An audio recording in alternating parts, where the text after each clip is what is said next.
తాకట్లో ఉన్న మీ బంగారాన్ని విడిపించి ఆ రోజు ఆన్లైన్ రేటుకి కొంటాం. Sharma gold company. నమస్తే, మీరు చూస్తుంది సుమన్ టీవీ. నేను మీ కీర్తి. నాతో పాటు ప్రముఖ ఆస్ట్రాలజర్ గోరుగుంట్ల సురేష్ గారు ఉన్నారు. నమస్తే సార్. నమస్కారం అండి. సో సింహ రాశి గురించి మనం తెలుసుకోవాల్సింది కదా. మరి 2025 జనవరి మంత్ స్పెషల్గా సింహ రాశి వారికి ఎలా ఉండబోతుంది?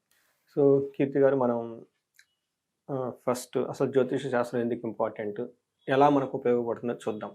సో మనకి మనిషి ఈ జన్మ ఎత్తిన తర్వాత అండి వాళ్ళు చేయాల్సిన పనులు 4 ఉంటాయి అంటండి. ధర్మము, అర్థము, కామమోక్షం. అది సన్యాసి దగ్గర నుంచి కానీ గృహస్థ దగ్గర నుంచి వనప్రస్థాశ్రమ బ్రహ్మచారి కూడాను ఈ 4 మీదే ఎక్కువ వాళ్ళు వర్క్ చేస్తూ ఉంటారండి. ఇటు పురుషార్థాలు అంటే ఒక పురుషుడు తన పుట్టిన తర్వాత ఎగ్జిట్ అయ్యే వరకు తను సాధించాల్సిన అర్థాలు, రిసోర్సెస్ అని చెప్తారనమాట. అది ఒకటి ప్రొఫెషన్ రిలేటెడ్ కానివ్వండి, మనం చేసే పనుల గురించి ఉంటుంది, లేదంటే మనం సాధించుకోవాల్సిన అర్థాల గురించి కానీ, తర్వాత జనం భోగంగా ఉండటం, 10 మందిలో రిపీటెడ్గా ఉండటం, సమాజంలో ఉన్నతంగా ఉండటం, ఇది ధర్మము, అర్థము, కామమోక్షం అంటారనమాట. అయితే ఇవి సాధించటాలంటే మనకి చాలా ప్రతికూల పరిస్థితులు ఉంటాయి, అబ్స్టాకిల్స్ ఉంటాయి, ఎన్నో ప్రాబ్లమ్స్ అన్నీ ఉంటాయి, ఫేస్ చేస్తూ ఉండాలన్నమాట. అయితే జ్యోతిష శాస్త్రం మనకు క్లూస్ ఇస్తుందండి, ఇండికేట్ చేస్తుంది ఎక్కడ మనకి ఏ విధంగా అనుకూలంగా ఉంది, ఎక్కడ పాజిటివ్గా ఉంది, ఎక్కడ నెగిటివ్గా ఉంది, ఎలాంటి ఏ టైంలో వచ్చే అవకాశం ఉంటుంది. అందుకని మనకి జ్యోతిష శాస్త్రం యూజ్ అవుతుంది.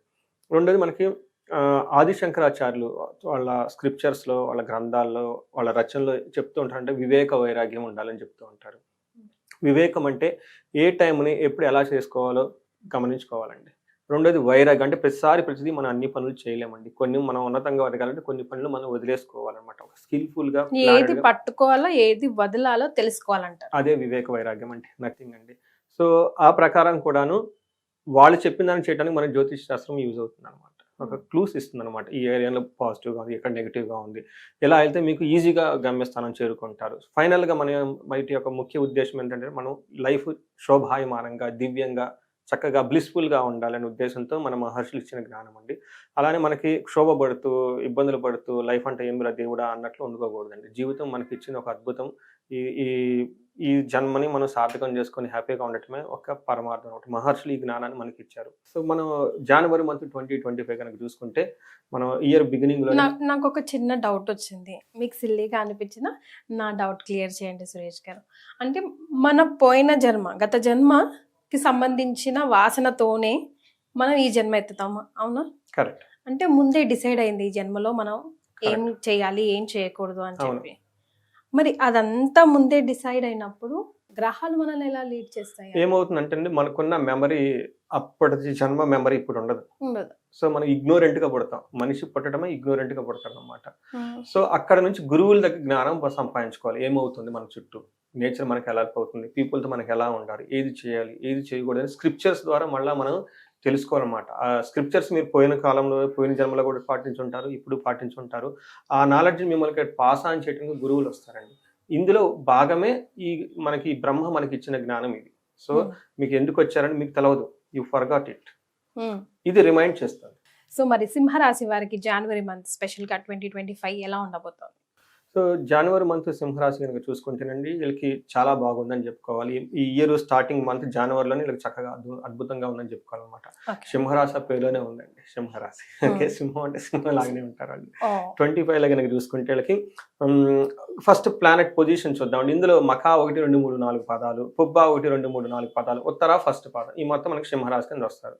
అయితే మనకి గ్రహ స్థితి అంటారు కదండి, ప్లానెట్ పొజిషన్ ఎక్కడ ఉన్నారు దాన్ని బట్టి మనం కనుక చూసుకుంటే సూర్యుడు మకర రాశిలో 14వ తారీఖు మూవ్మెంట్ ఉంటుంది. బుధుడు వచ్చేటప్పటికి జనవరి 4, శుక్రుడు వచ్చేటప్పుడు కుంభరాశిలో, కుజుడు కర్కాటక రాశిలో 21st వరకు ఉంటున్నారండి. ఆ తర్వాత వీళ్ళు మారుతూ ఉన్నారండి. ఈ మారటం తోటి వీళ్ళకి ఇంకొంచెం రిలీఫ్ గా కూడా ఉంటుందని గమనించుకోవాలి. దీన్ని బట్టి మనం కనుక చూసుకుంటే మనకి సూక్ష్మ గోచారం, లఘు గోచారం అంటారు. అంటే మనం బ్రీఫ్ గా ఎలా ఉంటుంది మంత్ అంతా మనం ఇప్పుడు తెలుసుకునే ప్రయత్నం చేద్దాం. ఫస్ట్ వీళ్ళకి లెటర్స్ ప్రకారం కూడా ఒకసారి ఏ లెటర్స్ వారు పర్ఫెక్ట్ అండి. మేము లెటర్స్ కనుక చూసుకుంటే వీళ్ళకి మా, మీ, ము, మే, మో, టా, టీ, టు, టే, ఈ అక్షరాలు మోరార్లెస్ ఇదే సౌండ్ తో ఉన్న వాళ్ళు కూడాను మనకి సింహరాశి కింద వస్తూ ఉంటారు అనమాట. నాకు కొంతమంది ఫోన్ చేసిన, ఏమంటే నా పేరు శ్రీనివాస్ అండి, ఇక్కడ సి అని ఉందండి, 2 కలుస్తుందా లేదా అంటే శ్రీని ఆల్మోస్ట్ సిమిలర్ కాబట్టి అలా వెళ్తుంది అనమాట. మన ఇది గనక చూసుకుంటేనండి ఫస్ట్ 15 డేస్ అంటే సూర్యుడు మారకముందు, మారిన తర్వాత అన్నట్లు ఉంటుందండి. ఈ ఫస్ట్ 15 డేస్ ఎలా ఉంటుందంటే మనోరిజం వ్యాధార్తి, ధన ప్రాప్తి, విపత్తి ఈ 4 ముక్కలో చెప్పేసాడు. దాని మీనింగ్ ఏంటంటే ఈ మనసంతా కొంచెం ఫస్ట్ 15 డేస్ కొంచెం మనసులో బాధగా ఉండే అవకాశం ఎక్కువగా ఉంది. రోగాలు వచ్చే అవకాశం ఎక్కువగా ఉంటుంది. ధనం విపరీతంగా అయితే వచ్చేస్తుంది. దానికి ఎలాంటి ప్రాబ్లమ్ ఏమి ఉండదు. అనుకున్న పనులు అంత స్మూత్‌గా అవ్వవు. కొంచెం ఇబ్బందులు పడే అవకాశం ఎక్కువగా ఉంటుంది. అయితే మనకి 15 డేస్ తర్వాత ఎలా ఉంటుందంటే శత్రునాశాంతః వ్యాధ్యార్థి భార్యా సుతాది కలహం యువతజన్య బాధ అని మనకు చెప్తూ ఉంటారు. తర్వాత 15 డేస్ ఎలా ఉంటుందంటే శత్రువులతో బాగా వీళ్ళు గనక చక్కగా కూర్చొని ప్లాన్ చేసి వీళ్ళ పై చేయి అవుతుంది. ఓకే. శత్రువుల మీద వీళ్ళకి విజయం గమనిస్తూ ఉంటుందన్నమాట. అయితే హెల్త్ కంటిన్యూస్‌గా ఉండే అవకాశం ఎక్కువగా ఉంది. ఇంట్లో హెల్త్ డిస్టర్బెన్స్ ఉండే అవకాశం ఎక్కువగా ఉంది. ఈళ్ళు ఈ టైంలో భార్యతో కానివ్వండి, లేదంటే భర్తతో గాని కొంచెం చాలా ప్లాన్డ్‌గా మాట్లాడుతూ ఉంటే బాగుంటుందన్నమాట. అంటే ఎలా పడితే అలా వేగంగా మాట్లాడకుండా కొంచెం కూర్చొని లవ్లీగా కయ్యానికి కాలు దుబ్బకుండా కొంచెం కరెక్ట్. సింపుల్ గా చిన్న చిన్న పనులేమన్నా లైట్ హార్ట్. మనస్పర్ధలోనే ఒక మెట్టు తగ్గి చక్కగా అలా అంటే మీకు టైం బాగలేదు కాబట్టి లెట్ ఇట్ గో అన్నట్టు వదిలేస్తూ ఉండాలన్నమాట. అయితే మనకి ఇంకొక ప్రాబ్లం కూడా చెప్తుంది. వీళ్ళకి ప్రొఫెషనల్స్ మ్యాటర్స్‌లో లేడీస్ అయితే లేడీస్ అయితే జెంట్స్ ద్వారా, జెంట్స్ అయితే లేడీస్ ద్వారా ప్రాబ్లమ్స్ వచ్చే అవకాశం ఎక్కువగా ఉంది కాబట్టి దీన్ని గమనించుకొని చక్కగా ప్లాన్ చేసుకోవాలి. ఓకే. మనకి ఇప్పుడు గ్రహస్థితిని బట్టి వీళ్ళకి ఎలా ఉంది. మనకి ఫస్ట్ ఒక బెస్ట్ ఏంటంటేనండి సూర్యుడు వీళ్ళకి 6th హౌస్‌లో ఉన్నారండి. 6th హౌస్‌లో చాలా చక్కగా యోగ్యతనిస్తాడు సూర్యుడు. అలా కాకుండా 12 ఇంట్లో కూడాను వీళ్ళకి దృష్టి ఉండటంతోటి ఇది వీళ్ళకి 70% చాలా పాజిటివ్‌గా ఉంది. 30% కొంచెం ట్రబుల్సమ్‌గా ఉందని చెప్పుకోవాలి. ఎక్కడ పాజిటివ్‌గా ఉంటుందంటే వీళ్ళకి యత్న కార్య సిద్ధి సాధనం. ఓకే. దేహ రోగాది సంతోషం, వస్త్ర ధనధాన్య లాభకృతం అని చెప్తూ ఉంటారు. అంటే ఈ టైంలో అనుకున్న పనులను అనుకున్న విధంగా అవుతాయి. శారీరకంగా చక్కగా హ్యాపీగా ఉంటారు, సంతోషంగా ఉంటారు. కొత్తగా బట్టలు కొనుక్కోవటం కానివ్వండి, తర్వాత అగ్రికల్చర్ ఫార్మర్స్‌కి అయితే చక్కగా ఈ టైంలో ధాన్యం వచ్చే అవకాశం వాళ్ళకి కూడా చాలా బాగుంటుంది. కష్టాలన్నీ తొలగిపోతాయి. టోటల్‌గా ఒక ఫేవరబుల్ సిట్యుయేషన్ ఉంటుంది. ఇది ఎప్పటి నుంచి అంటేనండి జనవరి 14 తర్వాత. ఓకే. 1 మంత్ చాలా చాలా ఫేవరబుల్‌గా ఉంటుంది. ఒకే ఒక విషయం వీళ్ళు కొంచెం కేర్‌ఫుల్‌గా ఉండాలి. ఏమంటే నైట్ టైమ్ నిద్రపోయేటప్పుడు కొంచెం కేర్‌ఫుల్‌గా చక్కగా ప్లాన్డ్‌గా నిద్రపోండి. అలా పోకుండా శుభ్ర స్నానం చేసేసి దేవుడికి దండం పెట్టుకొని చక్కగా పడుకుంటే చాలా బాగుంటుంది. అంటే బెడ్ కంఫర్ట్స్ ఉంటాయి కంటే అవి తక్కువగా ఉండే అవకాశం ఎక్కువగా ఉంది. చక్కగా ప్లాన్ చేసుకుంటే అది కూడా బాగుంటుందన్నమాట. తర్వాత కుజుడు వీళ్ళకి 12th హౌస్‌లో ఉండి 3rd హౌస్‌ని చూస్తున్నాడు. Mixed result ఇస్తున్నారనమాట. ఏ విషయంలో మిక్స్డ్‌గా ఉంటుందంటే ఫస్ట్ వీళ్ళకి వేరే ఫారిన్ కంట్రీస్ వెళ్ళాలనుకున్నా, వేరే చోట్ల సెటిల్ అవ్వాలనుకున్నా చాలా అనుకూలంగా ఉంటుంది. తర్వాత బంధువులతో ద్వేషం ఉంటుంది. శరీరానికి సంబంధించిన శారీరక పీడ అనుకుంటారు. శారీరకంగా ఏదో ఇబ్బందులు పడటం అని ఉంటుంది. అనవసరమైన వాగ్వివాదం జరిగే అవకాశం ఉంది. కుజుడు 12th హౌస్‌లో ఉండటం వల్ల అయితే జెంట్స్‌కి అయితే లేడీస్‌కి, లేడీస్ అయితే జెంట్స్‌కి ఆఫీస్‌లో గాని, కాలేజ్‌లో గాని ఎవరితో ఒకరితో మనస్పర్ధలొచ్చి విభేదాలొచ్చే అవకాశం ఎక్కువ ఉంది కాబట్టి కొంచెం కేర్‌ఫుల్‌గా ఉండాలి. అయితే ఇదే కుజుడు వీళ్ళకి మంచి ఆరోగ్యాన్ని, కోరుకున్న పనులు టయానికి అయ్యేదాన్ని, వస్త్రలాభాన్ని, అధికార వృద్ధి, ప్రమోషన్స్ రావటం గాని, పేరు ప్రఖ్యాతులకు సంబంధించిన విషయాల్లో చాలా చక్కగా ఉంటుంది. వీళ్ళు ఈ టైంలో బంగారం వస్తువులు కొనే అవకాశం కూడా ఎక్కువగా ఉంది. రియల్ ఎస్టేట్ వాళ్ళు ఎవరైనా గనక ఉంటే రియల్ ఎస్టేట్ ద్వారా ఖర్చులు పోయే అవకాశం ఎక్కువగా ఉంది. కానీ కొనే అవకాశం కూడా ఎక్కువగా ఉంది. సో ఇది గమనించుకొని ట్రాన్సాక్షన్ చేసేటప్పుడు కొంచెం కేర్‌ఫుల్‌గా చేస్తే చాలా బాగుంటుంది.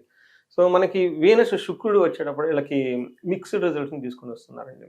ఒకటి 7th హౌస్‌లో ఉండి 1st హౌస్‌లో చూడాలంటే బాడీకి సంబంధించిన విషయాల్లో చాలా లగ్జరీగా డెకరేట్ చేసుకోవటం, తర్వాత జిమ్‌కి వెళ్ళటం, అంటే శరీరానికి సంబంధించిన విషయాలు చాలా కేర్‌ఫుల్‌గా తీసుకొని they look like very dignity, హుందాగా కనిపిస్తూ ఉంటారనమాట. అట్రాక్టివ్‌గా కనిపిస్తూ ఉంటారు. అయితే 7th హౌస్‌లో ఉండటం ఏమవుతుందంటే అండి జనరల్‌గా మనకి లేడీస్‌తో జెంట్స్‌కి, లేడీస్‌కి మధ్య గొడవలు వచ్చే అవకాశం ఎక్కువ చూపిస్తుంది. అది ఆఫీస్‌లో గాని, ఇంట్లో గాని. కొంచెం ప్లాన్డ్‌గా ఉండాలి. తర్వాత స్పౌస్‌కి అనారోగ్యం వచ్చే అవకాశం ఎక్కువగా ఉంది. తర్వాత త్రూ లేడీస్ వీళ్ళకి కొంచెం ప్రాబ్లమ్స్, త్రూ జెంట్స్ స్పౌస్ కానీ వీళ్ళకి కొంచెం ప్రాబ్లమ్స్ వచ్చే అవకాశం ఎక్కువగా ఉంది. జెంట్స్ అనుకోండి వాళ్ళ ఇంట్లో వాళ్ళ మిస్సెస్ కానివ్వండి, లేదంటే వాళ్ళ మదర్ కానీ ఎవరికైనా కొంచెం హెల్త్ బాగోలేక ప్రాబ్లం వచ్చే అవకాశం ఎక్కువగా ఉంది. అఫ్కోర్స్ మనకి లేడీస్ అయితేనే కానీ వాళ్ళ హస్బెండ్ కానీ వాళ్ళ ఇంట్లో ఇంకా ఉంటారు కదండి, వాళ్ళ అబ్బాయిలు కానివ్వండి, లేదంటే వాళ్ళ ద్వారా కూడాను హెల్త్ కాంప్లికేషన్స్ వచ్చేసి పెరిగే అవకాశం ఎక్కువగా ఉంది. బట్ ఓవరాల్‌గా ఇది బ్యాలెన్స్డ్‌గా ఉందని మనం చెప్పుకోవాలన్నమాట. ఓకే.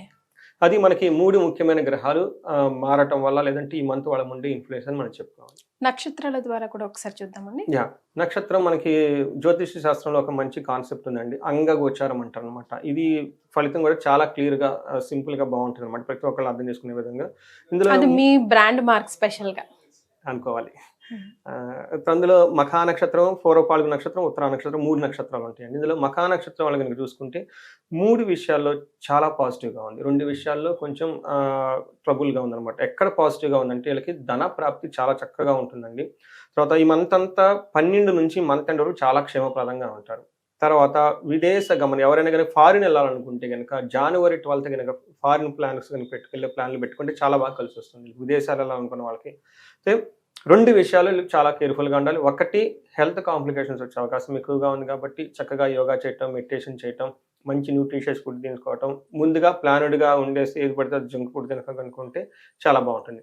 అయితే ఒక ముఖ్యమైన ఇంపార్టెంట్ పాయింట్ మఖా నక్షత్రం వాళ్ళకి వీళ్ళకి బిజినెస్ రిలేటెడ్ కానివ్వండి, లేదంటే సాఫ్ట్‌వేర్ వాళ్ళకి ప్రొఫెషన్ రిలేటెడ్ కానివ్వండి, ఏదైనా ట్రాన్సాక్షన్స్ చేయాలి, ఏదైనా వర్క్ కనుక స్టార్ట్ చేయాలనుకుంటే ఎలా చేయాలో అర్థం కాని ఒక కన్‌ఫ్యూజన్ స్టేజ్‌లో ఉండే అవకాశం ఎక్కువగా ఉంది. ఓకే. దీన్ని బంధనం అంటారు. అంటే ఎటెళ్ళాలో తెలవకుండా దిక్కు తోచని స్టేజ్‌లో ఒక పరిస్థితి వచ్చే అవకాశం ఎక్కువగా ఉంది. వీళ్ళు సబ్జెక్ట్ మ్యాటర్ ఎక్స్‌పర్ట్స్ కనుక కనెక్ట్ అవుతే, లేదంటే ఒక మంచి ఆస్ట్రాలజర్ కనుక కనెక్ట్ అయితే వాళ్ళ ద్వారా ఫ్యూచర్ ఎలా ఉంటుంది తెలుసుకొని ప్రాపర్‌గా డెసిషన్ తీసుకోవచ్చు. లేదంటే టూ మచ్ వాళ్ళలో వాళ్ళు బాధపడుతూ కూర్చుంటారన్నమాట. అయితే ఉత్తర ఫాల్గుని నక్షత్రం వాళ్ళకి చాలా బాగుంది. వాళ్ళకి ధన ప్రాప్తి ఉంది. క్షేమంగా ఉంటారు. కొంచెం హెల్త్ విషయాలు జాగ్రత్తగా ఉండాలి. బట్ ఈళ్ళకి కూడాను టఫ్ అయిన సిట్యుయేషన్స్ వచ్చే కన్‌ఫ్యూజన్ సిట్యుయేషన్ అవకాశం ఉంది కాబట్టి వీళ్ళు కూడాను ఒక ఎక్స్‌పర్ట్స్‌ని కలవడం చాలా ఇంపార్టెంట్. ఓకే. ఉత్తర ఫాల్గుని నక్షత్రం వాళ్ళు యాక్చువల్‌గా చాలా బాగుంది. ఈ టోటల్ అన్ని నక్షత్రాలు గాని కంపేర్ చేస్తే వీళ్ళకి 3 విషయాల్లో చాలా పాజిటివ్‌గా ఉంది. 2 విషయాల్లో కొంచెం కేర్‌ఫుల్‌గా ఉండాలి. ఫస్ట్ జనవరి 11th ముందు ఉత్తర ఫాల్గుని నక్షత్రం వాళ్ళు ఏదైనా గనక పని చేస్తే అందులో వీళ్ళకి విజయం వస్తుంది. సో అప్పటిదాకా ఏదైనా గనక పని కాకుండా ఉంటే ఈ టైంలో ఈ ఫస్ట్ 11 డేస్‌లో చాలా పాజిటివ్‌గా పనంతా అవుతుంది. ధన ప్రాప్తి చాలా చక్కగా ఉంది. మంత్ అంతా క్షేమంగా ఉంటారు. తర్వాత వీళ్ళకి బంధనం ఏదో ఒక సిట్యుయేషన్‌లో బంధించబడినట్టు ఉండే అవకాశం ఎక్కువగా ఉంది. హెల్త్ కాంప్లికేషన్స్ ఉండే అవకాశం ఎక్కువగా ఉంది. ఇది కాకుండా మనకి నక్షత్రాలు గనక చూసుకుంటే ఉత్తర ఫాల్గుని వాళ్ళకి కొంచెం హెల్త్ కాంప్లికేషన్స్ వచ్చే అవకాశం ఎక్కువగా ఉంది. అది కూడాను కొంచెం బ్లడ్‌లో చేంజెస్ రావటం కానీ, బ్లడ్‌ని కళ్ళ చూసే అవకాశం కానీ ఎక్కువగా కనిపిస్తూ ఉంది. మఖా నక్షత్రం వాళ్ళకి 12, 12th వరకు కొంచెం ధననాశనం అయ్యే అవకాశం ఎక్కువగా ఉంది. అంటే రాంగ్ డెసిషన్ తీసుకొని, అయ్యో! అనవసరమైన డబ్బులు పోగొట్టుకున్నామే, లేదో వృధాగా కొనేసి పెట్టుకున్నామే.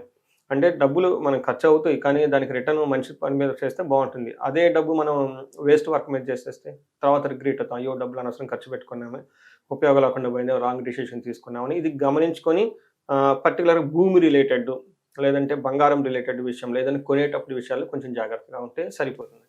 రైట్. సో మరి వీళ్ళకి ఏమైనా రెమెడీస్ సజెస్ట్ చేస్తారా సార్? సో రెమెడీస్ గనుక చూసుకుంటేనండి వీళ్ళకి కుజుడికి ఉత్తర పాల్గొనే వాళ్ళు కుజుడికి సంబంధించి ఒక కేజింబావు కందులు గనక దానం చేస్తే చాలా బావుంటుంది.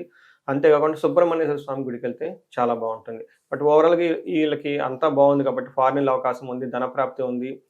హెల్త్‌కి సంబంధించి గనక ఎవరైనా గనక బాధపడుతుంటే అమృత మృత్యుంజయ పాశుపత హోమం చేపించుకున్న మృత్యుంజయ మంత్రాన్ని వాళ్ళు చక్కగా జపించుకున్నా గానీ చాలా బాగుంటుంది. ధన ప్రాప్తి చాలా బావుంది. ఫారిన్‌లో కూడా బావుంది. అంతా క్షేమప్రదంగా ఉంది. అయినా కానీ ఎవరికైనా గనక ఇంకా వ్యక్తిగతంగా ప్రాబ్లమ్ గనక చూస్తూ ఉంటే ఎందుకంటే ఇందులో మనకి స్పౌస్ రిలేటెడ్ ప్రాబ్లమ్స్ గనుక చూపిస్తుంది. వీళ్ళకి అన్యోన్య పాశుపత హోమం గనక హోమం చేపించుకోగలిగితే చాలా చక్కగా ఉంటుంది. లేదంటే తిరుపతి వెంకటేశ్వర స్వామి దగ్గర కళ్యాణం చేపించినా గానీ వీళ్ళ మధ్య అన్యోన్యత చెందేసి చాలా బావుంటుందని గమనించుకోవాలి. Right. Thank you so much అండి. థాంక్ యూ అండి.